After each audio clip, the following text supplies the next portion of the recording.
shall we have a little interlude just now and talk I think a it's a little good bit idea. about Yeah. Elsewhere, and then go on to the novel in progress. I thought when I heard that Elsewhere had been chosen as the theme, I thought it was a pretty good theme to give to writers, because most writers are surely quite interested in the idea of other places or other states. How did you respond to it when... Yeah, I mean, there's a website of many of the other contributions to the Elsewhere project. And yes, a lot of the authors have Scottish protagonists colliding with foreign cultures, and there's generally this sense of the alienness of everything that's out there.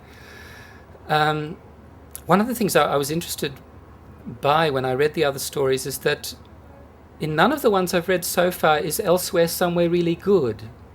I mean, there's no sort of paradises, Narnias that are out there where people can escape to and have wonderful experiences. That there's always that edge of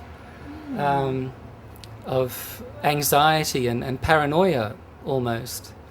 I mean, there's a story by Louise Welsh in which the Elsewhere is a nice place in the sense that it's a place where a paraplegic thinks of escaping to.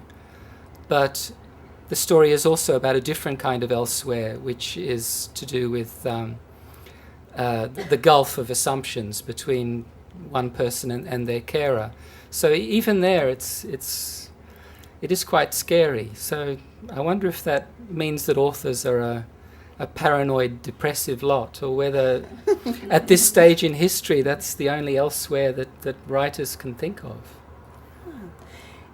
In your story, obviously it's really humorous and we're all laughing, and the Elsewhere, the most obvious Elsewhere is outer space.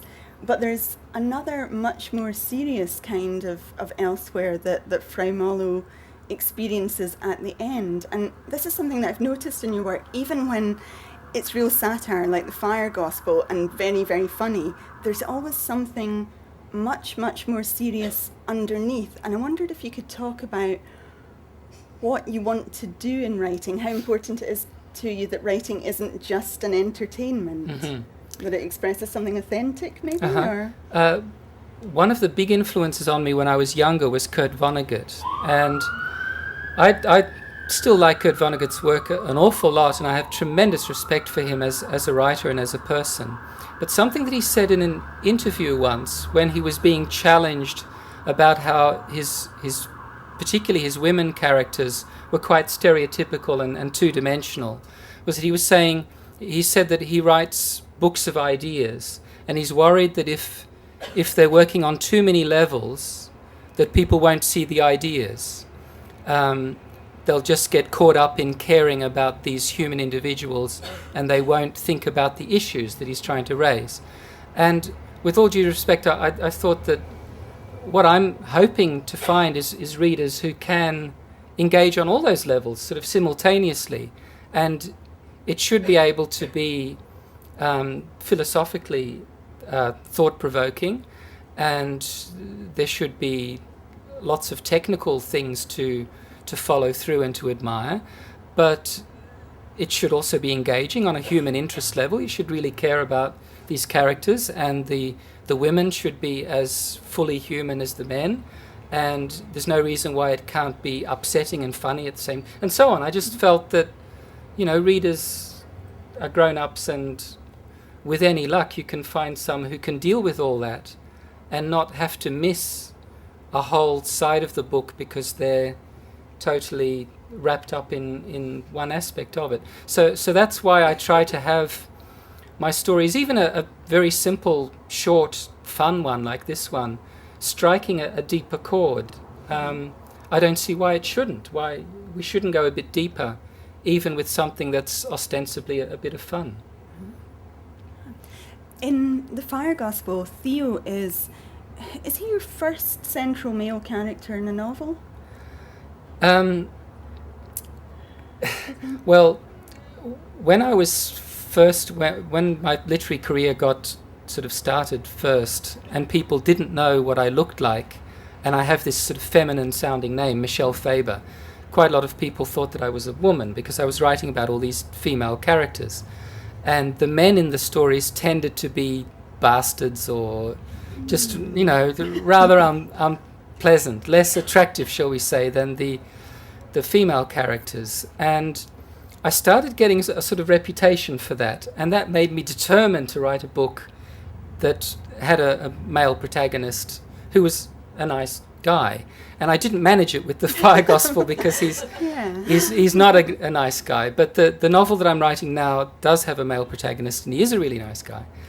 And I've written some short stories with really nice, sympathetic male protagonists. There's a story in The Apple, the book of short stories based on Crimson Petal characters, which is narrated by the son of Sophie, the little girl in the Crimson Petal and the White, and he's a lovely man. So yeah, I can do it, but I feel a bit self-conscious about the fact that Theo ended up being quite a shallow, grasping sort of character, but that was appropriate because he is bringing this destructive thing into the world and apparently not noticing the harm that it's causing. So I couldn't make him too moral. But I'm working on that one, on the male protagonist thing. I'm doing my best. Yeah. Perhaps we should move on and hear the extract from Work in Progress now, because I'm very much aware that I could ask Michel questions all evening, but we only have an hour and I do want you to have your chances too. Okay, well, I have to put my glasses on again, which means I can't see you properly, unfortunately, but this is from a novel in progress, which I've been writing for years and years, and for all sorts of reasons I've been making very, very slow progress on it, and I'm still not sure whether I will actually ever finish it, because it's a voyage into the dark.